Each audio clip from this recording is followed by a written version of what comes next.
राधे राधे दोस्तों, आप सभी का हमारे चैनल पर स्वागत है। आज हम बहुपद के सारे फॉर्मूले पढ़ने वाले हैं। क्या पढ़ेंगे आज हम? बहुपद के सारे जितने भी फॉर्मूले हैं वो हम पढ़ेंगे। ठीक है, तो सबसे पहले हमको क्या दी होगी, मान लीजिए इस प्रकार की हमें एक समीकरण दी होगी इक्वल टू 0। ठीक है, अभी इसमें क्या होते हैं, जो दो मूल दिए होंगे अल्फ़ा व बीटा, इसके क्या हैं, दो मूल। मूल क्या होते हैं, अगर ये हम x के मान की जगह रखें तो ये इसको क्या करेंगे, 0 बना देंगे। क्या करेंगे, 0 बना देंगे। अभी दोनों मूल अल्फ़ा प्लस बीटा का योग करें तो क्या आएगा, -b/a। अल्फ़ा बीटा का गुना करेंगे तो क्या आएगा, c/a। इसी प्रकार अगर 3 घात की बहुपद हो, जिस प्रकार की ax³ + bx² + cx + d = 0 दी हो, तब हम क्या करेंगे, इसके कितने मूल होंगे, 3 मूल। हमने मान लिया अल्फ़ा बीटा और गामा, क्या मान लिया, मूल। तो alpha plus beta plus gamma = -b/a। Alpha beta gamma = c/a, sorry -d/a। एक होगा alpha beta plus beta gamma plus alpha gamma = c/a। देखो, पहले माइनस आएगा, फिर प्लस आएगा, फिर क्या आएगा, माइनस आएगा। इसी प्रकार से चलेगा। उसके बाद हम पढ़ेंगे फर्मेट प्रमेय।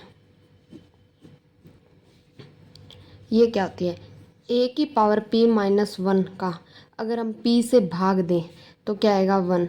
बट कंडीशन है p क्या होनी चाहिए, अभाज्य संख्या। ओके, उसके बाद देखते हैं हम युगपत समीकरण।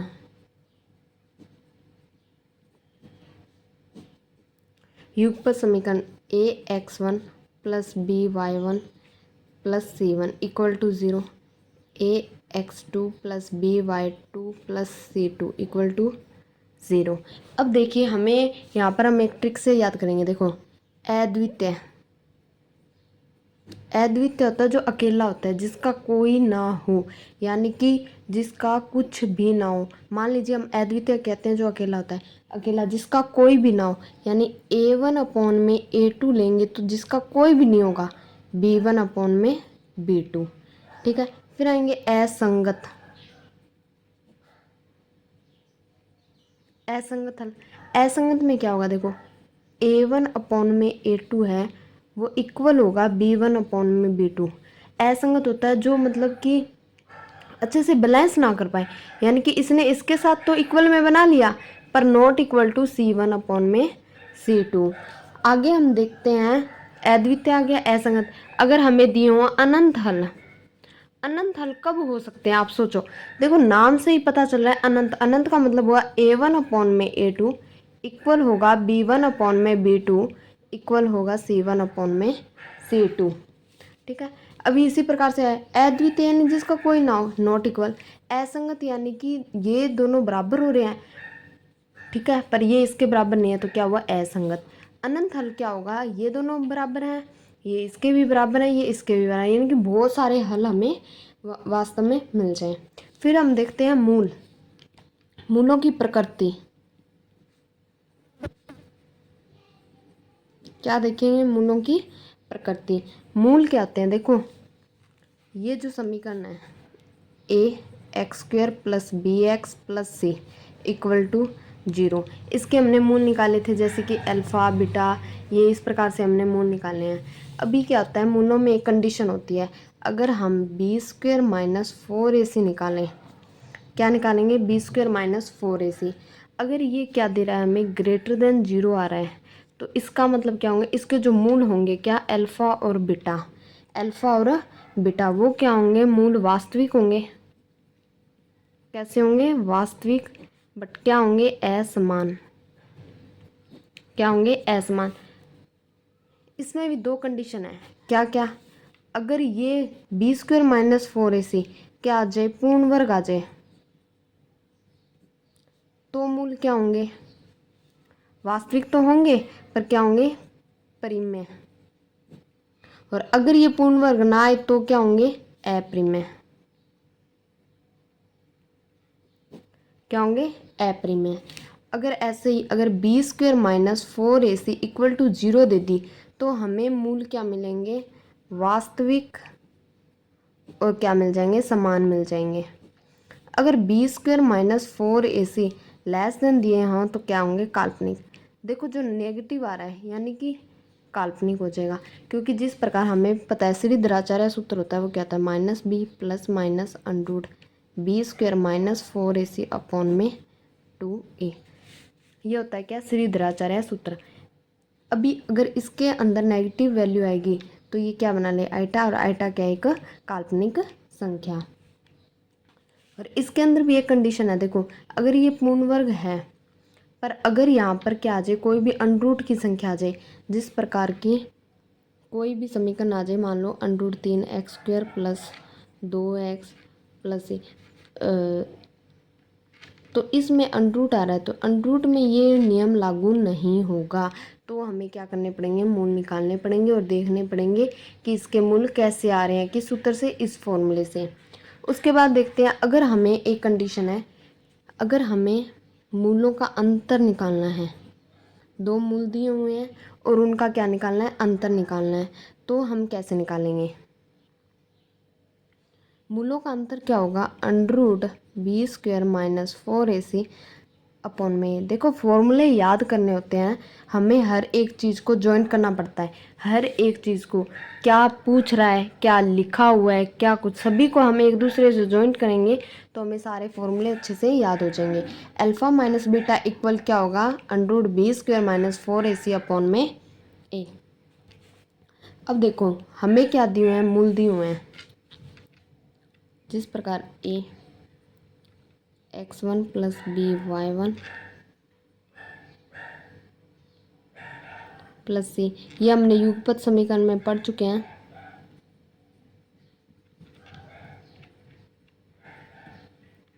ठीक है, युगपत समीकरण में हमने देख लिया है a1 अपॉन में a2 not equal to b1 upon में b2। ये क्या होंगे, असंगत होंगे, यानी कि सॉरी अद्वितीय होंगे। असंगत क्या होगा, a1 अपॉन में a2 इक्वल होगा b1 अपॉन में b2 नॉट इक्वल होगा c1 अपॉन में c2। अनंत में क्या होंगे, तीनों हल हो जाएंगे। अब देखो हमें अगर मूल दिए हों जिस प्रकार की ax² plus bx plus c equal to 0, एक ये समीकरण दी है। एक हमें समीकरण मान लो a1x² plus b1x plus c1 equal to 0। अब हमें इसमें कह दिया है कि मूल हैं, ठीक है, समानुपाती हैं, तो हम क्या करेंगे, इसके हमें क्या निकालना है, मूल निकाल कि मूल समानुपाती है। अब देखो नाम से ही पता चल रहा है क्या है, मूल समानुपाती यानी समान अनुपात में होंगे। ठीक है, अब हमें अनुपात में लिखना है, यानी कि हम लिख सकते हैं, इसको मैं a2 b2 c2 कर रही हूँ, अच्छा रहेगा। तो मूल समान अनुपात में, तो अनुपात में लिखने के लिए हम क्या करेंगे, a1 अपॉन में a2 लिख दिया। ठीक है, हमें इन तीनों को लेना है तो हम क्या कर सकते हैं, हम इसका जोड़ा इसके साथ बना देंगे, इसका जोड़ा इसके साथ बना देंगे, a1 c1 a2 c2। ठीक है, अब इक्वल में बचा क्या, b1 अपॉन में b2। देखो इसका जोड़ा बन गया a1 c1 a2 c2, ये अकेला रह गया तो हम क्या करेंगे, इसकी स्क्वायर लगा देंगे ताकि इसका भी जोड़ा बन जाए। यानी ये कंडीशन आ गई कि अगर हमें दिए हों मूल समानुपाती हैं तो हम इसके ज़रिए निकाल सकते हैं। ठीक है, हमने देख लिया है कि मूल समानुपाती हो तब क्या करना है। अब एक कंडीशन पढ़ते हैं, अगर मूल हमें क्या दिए हो, उभयनिष्ठ,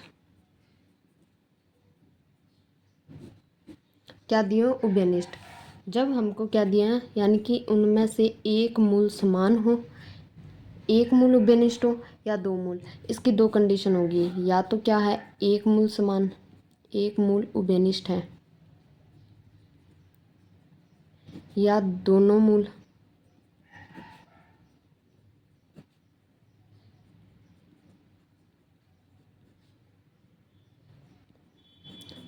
क्या है, उभयनिष्ठ।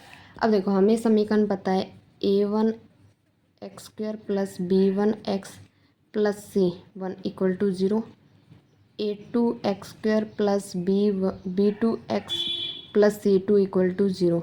अगर एक मूल उभयनिष्ठ होगा तो हमें क्या करना है, देखो सबसे पहले हम लिखेंगे A1 A2 B1 B2 C1 C2।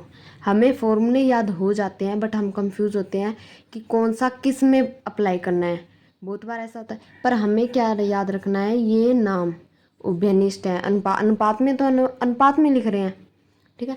तो इसका क्या करना होगा, हमें ऐसे लिख लेना है। अब इसका गुना इससे, इसका गुना इससे, इसका गुना इससे, इसका गुना इसके, यानी A1 B2 इधर जाएगा तो minus A2 B1 B1 C2 minus B2 C1। Okay, ये लिख दिया हमने। अब इक्वल में इसका इसके साथ करेंगे A1 C2 minus A2 C1। अब देखो वही कंडीशन है, ये अकेला है, इनका जोड़े बन रहे हैं अच्छे से, ये अकेला है तो इसकी क्या कर देंगे हम, स्क्वायर कर देंगे। अगर दोनों मूल उभयनिष्ठ है यानी कि हमें समीकरण ही दोनों बराबर दी हुई है, एक जैसे समीकरण है, यानी उसमें क्या होगा A1 अपॉन में A2 इक्वल होगा B1 अपॉन में B2 इक्वल C1 अपॉन में C2। ये कंडीशन लग जाएगी। देखो नाम से ही पता चला दोनों मूल उभयनिष्ठ है यानी समीकरण दोनों बराबर ही होंगी, तो इसमें जो हमें मान दिए होंगे वो भी क्या होंगे, बराबर ही होंगे। क्या होंगे, बराबर ही होंगे। अब आगे कंडीशन देखते हैं। अगर हमें दिए हुए हैं ax² plus bx plus c equal to 0, ये क्या दी हुई है हमें, द्विघात समीकरण दी हुई है। इसमें अगर हमें मिल जाए मूल 1 और c अपॉन में a, तो कंडीशन क्या होगी, a plus B plus C equal to क्या होंगे 0। या हम कह सकते हैं अगर a plus B plus C equal to 0 मिले तो हमें मूल क्या मिलेंगे 1 और c अपॉन में a। अगर ये कंडीशन हो a माइनस बी प्लस सी मिल जाए, यहाँ पर क्या आ गया माइनस, बीच में माइनस आ गया तो हम क्या कर देंगे, दोनों को तरफ माइनस के निशान लगा देंगे, ठीक है। अगर हमें दिया हो a इक्वल टू सी दे दिया,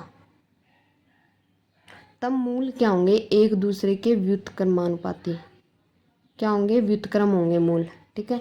अगर c इक्वल टू 0 दे दिया, अब आप देख सकते हो ये समीकरण है जैसे, ठीक है। अगर हम ये ले लें a इक्वल टू सी ले लें, a इक्वल टू सी ले लें, तो यहाँ पर जो हमें मूल प्राप्त होंगे वो क्या होंगे, एक दूसरे के व्युत्क्रमानुपाती होंगे। अगर c इक्वल टू 0 ले लें, ये 0 हो गया, यहाँ से हम क्या करेंगे, इससे और इससे क्या है x कॉमन ले लेंगे, तो एक x जिस प्रकार की ax² प्लस bx बचेगा, x कॉमन ले लिया, x plus B equal to 0, यानी x बराबर 0, तो एक मूल होगा वो क्या होगा, शून्य होगा। एक मूल क्या होगा, शून्य। अगर b इक्वल टू 0 ले लिया हमने, b इक्वल टू 0 ले लिया, यानी x के दो मान आएंगे, सेम आएंगे पर चिन्ह में विपरीत, समान मान पर कैसे होंगे, विपरीत चिन्ह के। ये हो गए हमारे सारे बहुपद के फॉर्मूले। आप देख सकते हैं हमने स्टार्टिंग कहाँ से की थी, ax² plus bx plus c equal to 0 है। अगर इसमें अल्फ़ा प्लस बीटा दो मूल हैं तो मूलों की कंडीशन होती है जो हम ट्वेल्थ क्लास में 10th में भी ये पढ़ते ही आ रहे हैं, ठीक है। फॉर्मेट पर में क्या होती है, AP² माइनस 1 अपॉन में p। युगपत समीकरण नहीं होते, अद्वितीय जिसका कोई मेल ही नहीं है तो क्रॉस कर दिया हमने। असंगत होगा जिसमें मतलब एक मेल खा रहा है एक नहीं खा रहा है। अनंत कब होंगे, जब सारे बराबर हों, सब कुछ हो, यानी कि रेखा एक रेखा दूसरी रेखा के क्या होगी, ऊपर होगी। एक रेखा ये है, दूसरी ये है, ठीक है। इस प्रकार से होंगे मूलों की प्रकृति। अब देखते हैं हम ax² प्लस b²। अगर ये बड़ा है, आप हमेशा सोचो पॉजिटिव कोई चीज़ होगी तो वह अच्छी एनर्जी है, तो इसका मतलब मूल वास्तविक और क्या होंगे, असमान। अगर यह इक्वल है तो बराबर आगे, अगर ये लेस देन है यानी नेगेटिव एनर्जी यानी काल्पनिक का कुछ है ही नहीं। मूलों का अंतर क्या है, ये अंतर √b² माइनस 4ac अपॉन में a। अब हमने देखे हैं अगर हमें ये दो समीकरण दी हुई है और उसमें कहा हुआ है कि मूल क्या है, समानुपाती, यानी पहले हमें अनुपात में लिखना है। इसका मतलब क्या हुआ, समानुपाती यानी अनुपात में लिखना है। हमने क्या लिखा, इसे अनुपात में लिख लिया a1 c1, इनके जोड़े बना लिए तो इधर b1 b2 की स्क्वायर लगा दी।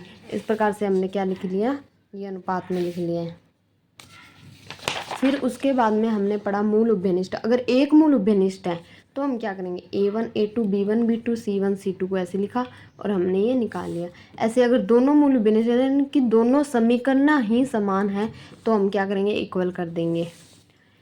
फिर मूल अगर हमें a plus B plus C equal 0 दिया हुआ है तो हमने 1 और c अपॉन में लिख लिया। अगर बीच में माइनस आ जाए तो माइनस लगा लिया। अगर a बराबर c दे दिया, a इक्वल टू क्या दे दिया है, c दे दिया है, तो ये क्या होगा, व्युत्क्रम। और c बराबर 0 दे दिया तो एक मूल क्या हुआ, शून्य। b बराबर 0 दिया है तो समान और क्या होंगे, विपरीत।